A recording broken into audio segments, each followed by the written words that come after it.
Good morning everyone. तो कैसे हैं आप? आशा करता हूँ अच्छे होंगे, स्वस्थ होंगे, मस्त होंगे। देखिए, दिल्ली हाई कोर्ट का एक बहुत ही बड़ा जजमेंट आया जो मेडिकल टर्मिनेशन ऑफ जो अबॉर्शन होता है, प्रेगनेंसी अबॉर्शन टर्मिनेशन पर, तो जिसके ऊपर बहुत बड़ा ही जजमेंट आया है। और किस हद तक या कितने दिनों तक, अगर कोई नाबालिग भी क्यों ना हो, तो कितने दिनों में गर्भपात को समाप्त करने की उसको परमिशन मिल सकती है, कब करवा सकती है, इस पे एक विस्तार से हम बात करेंगे। तो प्लीज़ वीडियो पर बने रहिएगा और कहीं मत जाइएगा। अब अगर नए हैं तो प्लीज़ चैनल को सब्सक्राइब कर लीजिए, बेल आइकन को ऑल पे कर लीजिए, क्योंकि मेरी जो भी लीगल टॉपिक वीडियो इस चैनल पर आपको मिलते रहेंगे। देखिए, एक 16 वर्षीय नाबालिग को मेडिकल के माध्यम से गर्भ को समाप्त करने की अनुमति दी गई।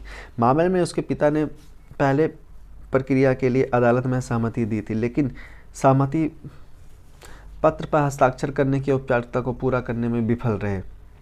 बेंच ने देखा कि नाबालिग को 24 सप्ताह के गर्भ को पूरा करने के लिए केवल 2 या 3 दिन बचे हैं। इसको ध्यान में रखते हुए दिनेश कुमार शर्मा ने बाल कल्याण समिति द्वारा पीड़िता के अभिभावक के रूप में नियुक्ति निर्मल छाया परिसर के अधीक्षक को सहमति पत्र पर हस्ताक्षर करने की अनुमति दी। पीड़िता पिछले साल 17 अक्टूबर से निर्मल छाया कॉम्प्लेक्स में कस्टडी में थी। मेडिकल बोर्ड की 24 फरवरी की रिपोर्ट में कहा गया कि नाबालिग 22 सप्ताह से अधिक समय में गर्भवती है। इसमें कहा गया है कि नाबालिग अपनी गर्भावस्था को जारी रखने में चिकित्सा समाप्ति से गुजरने के लिए फिट नहीं है। अदालत ने कहा कि नाबालिग पीड़िता को यह जानते हुए कि वो खुद अपनी किशोरावस्था में है और मानसिक और शारीरिक रूप से तैयार नहीं है बच्चे को जन्म देने और पालन की अनुमति देना बुरी तरह से अनुचित और अनुचित ही है। अदालत ने कहा, यह केवल पूरे जीवन के लिए आघात की ओर ले जाएगा और सभी तरह के दुखों में भावनात्मक, शारीरिक और मानसिक, सामाजिक, वित्तीय और अन्य कारकों को देखते हुए जो एक बच्चे की परवरिश से जुड़े हैं। इसमें कहा गया है, इस उम्र में पीड़िता एवं केवल इसलिए बच्चा पैदा करने की पीड़ा का बोझ नहीं डाला जा सकता क्योंकि उसके पिता और उन्होंने इस अदालत में के समक्ष पीड़िता के एमटीपी के लिए सहमति दी थी। आवश्यक सहमति फॉर्म पर हस्ताक्षर करने की जो औपचारिकता है उसको नहीं पूरा कर पाए थे। अदालत नाबालिग द्वारा अपने पिता की ओर से दायर याचिका पर सुनवाई कर रही थी, जिसमें उसने अपनी हिरासत सौंपने की मांग की गई थी, जबकि मामला लंबित था। यह बताया गया कि पीड़िता गर्भधारण कर रही थी, जिसके कारण मेडिकल बोर्ड का गठन किया गया। 3 मार्च को नाबालिग पीड़िता के साथ साथ उसके पिता ने अदालत को बताया कि वह बिना किसी डर या दबाव और ज़बरदस्ती के गर्भपात के लिए तैयार हैं। पिता ने यह भी कहा कि वह बच्चे के सर्वोत्तम हित में प्रक्रिया के लिए अपनी बिना शर्त सहमति दे रहे हैं। हालांकि सरकारी वकील द्वारा 6 मार्च को मामले का उल्लेख किया गया था कि जिसमें कहा गया था कि पीड़िता के पिता सहमति पत्र पर हस्ताक्षर करने के लिए आगे नहीं आ रहे हैं। Amicus curiae senior advocate Rebecca John ने अदालत को सूचित किया कि पिता को 7 मार्च को अदालत में पेश करने के लिए नोटिस जारी किया गया था। हालांकि घर पर ताला लगा हुआ था, उनकी ओर से कोई जवाब नहीं मिला।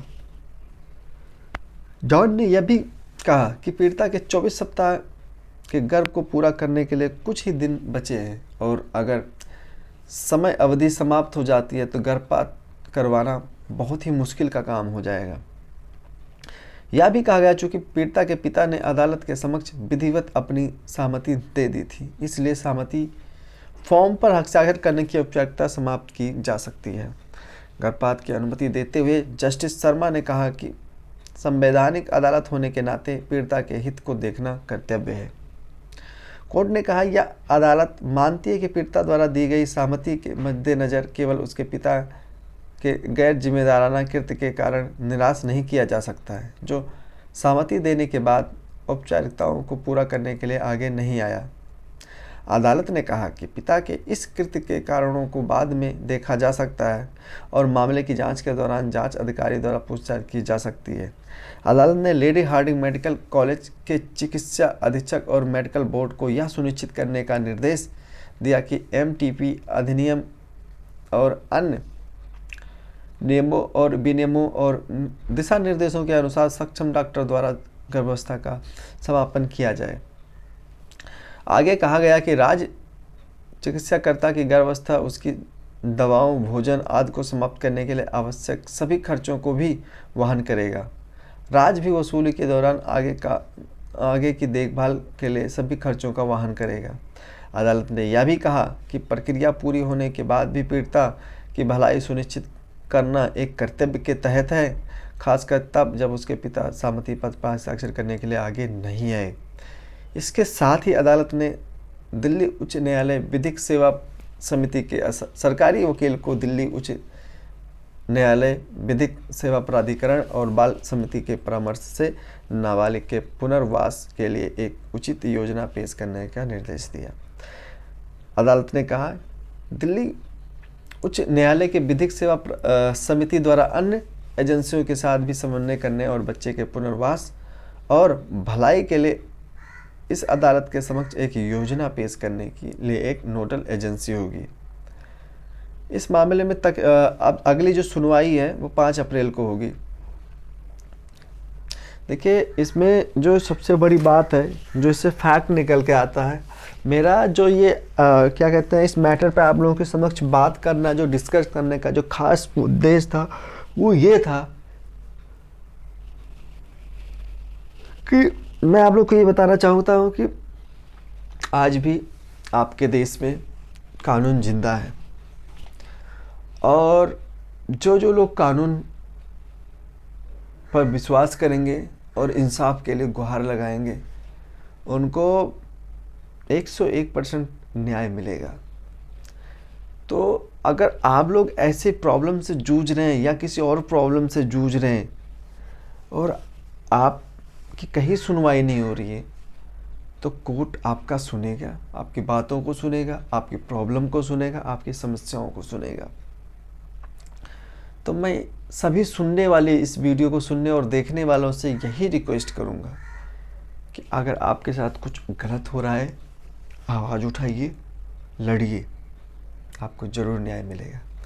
इसी के साथ विदा लेता हूँ। मैं फिर मिलूँगा, एक लीगल टॉपिक वीडियो, नई लीगल टॉपिक वीडियो लेकर आऊँगा जो आप लोगों के लिए बहुत ही यूजेबल होगी। जय हिंद।